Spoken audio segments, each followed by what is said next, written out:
Good morning. So the last 4 videos that I put out are all challenging for everybody that has one of those branches of faith. Well, Islam told you to go figure out what that Prophet Isa is saying. And Christians,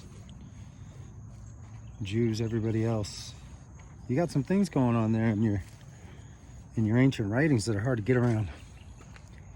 But Christ is the truth. He brought something here, right? I'm going to read a little bit out of John 15 today. The vine dresser.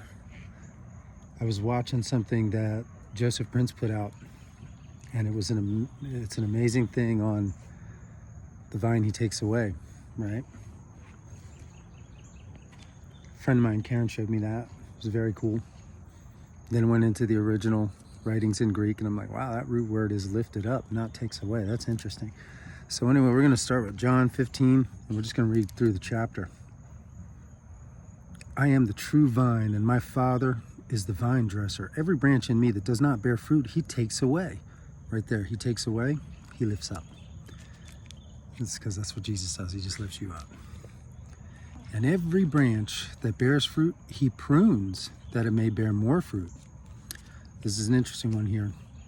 You are already clean because of the word which I have spoken to you. Abide in me, and I in you. As the branch cannot bear fruit of itself unless it abides in the vine, neither can you unless you abide in me.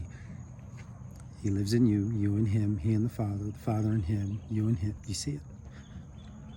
I am the vine, you are the branches. He who abides in me, and I in him, bears much fruit, for without me you can do nothing. If anyone does not abide in me, he is cast out as a branch and is withered.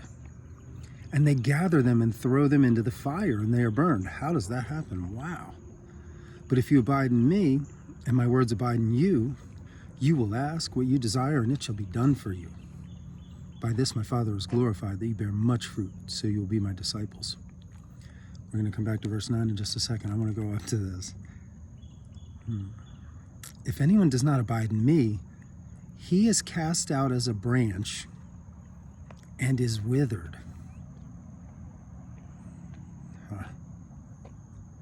And they gather them and throw them into the fire. They are burned. Who gathers them and throws them into the fire?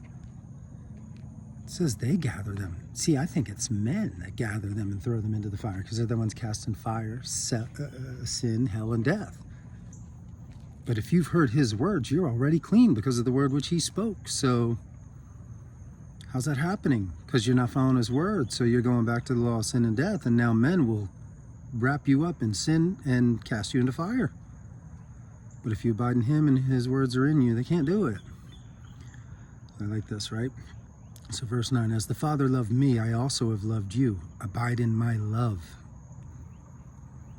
If you keep my commandments, you will abide in my love, just as I have kept my Father's commandments and abide in his love. His command is love. His Father's command is love. These things I have spoken to you, that my joy may remain in you, and that your joy may be full.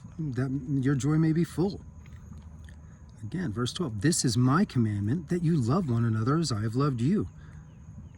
Greater love has no one than this, than to lay down one's life for his friends. You are my friends if you do whatever I command you. He keeps commanding you to love one another. Can you do that? No longer do I call you servants, for a servant does not know what his master is doing, but I have called you friends, for all things that I've heard from my Father I have made known to you. You did not choose me, but I chose you and appointed you that you should go and bear fruit, and that your fruit should remain.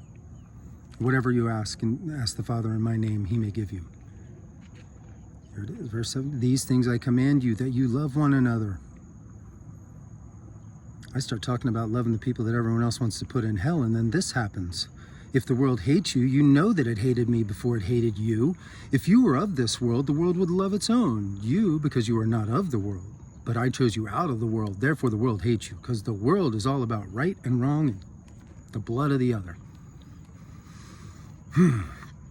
Remember the word that I said to you, a servant is not greater than his master. If they persecuted me for speaking love and let them know they've been following maybe something they shouldn't, they will also persecute you. If they kept my word, they will keep yours also. See, that's interesting. Some of the people that I say these things to, and they read it, and these are good Bible-believing people, they actually go ahead and break through the veil and read it. They're like, there's something to this. Because the ones that are really keeping to his word they're seeing it. Okay?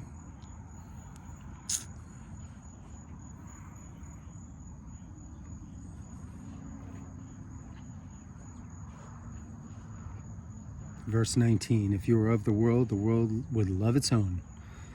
Yep, and the world would love its own. So see, if you're just all wrapped up in being a Republican and on the right, then the part of the world that is the right would love its own. And the part on the left would love its own. The one in the middle going, yo, you guys are really both wrong and both right. You need to stop killing each other. I literally have people coming to me direct and being like, yo, you got to talk about the evil of this, that, and the other. Really? No, I think everyone's got enough talk about the evil. That's okay. I'm going to let you know where that evil's coming from, because y'all serve Satan. If I had not... Okay, look. Verse 21, but all these things they will do to you for my name's sake, because they do not know him who sent me. You do not know the Father. If I had not come and spoken to them, they would have no sin.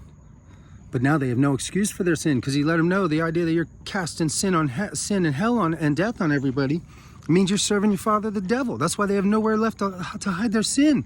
So look, he who hates me hates my Father also. Right? And they hate him because he's letting them know, yo, your whole sin and death thing, that is not of the Father, that's of your father, the devil. Because the command that my Father gave me was life eternal. So if the command that my Father gives me is life eternal, how in the world can you be saying sin and death is what the Father gives you? But, okay, he who hates me hates my Father also. If I had not done among them the works which no one else did, they would have no sin. But now they have seen me and also hated both me and my Father. Why? Because he did amazing works, which no one could deny. But still, they deny him, because they need the blood, because they're of the father, the devil. But this happened that the word might be fulfilled, which is written in their law. They hated me without a cause. There wasn't a cause. They hated him because he was trying to bring back love. And they just couldn't do it.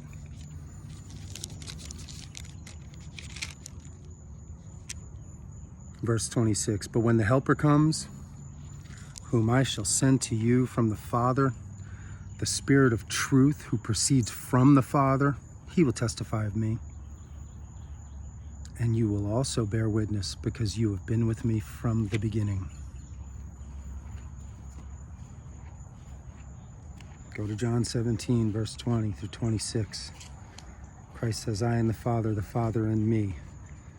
I in you, you in me. I, you, and the Father are one, and you've known from the beginning his law is love. His law is love.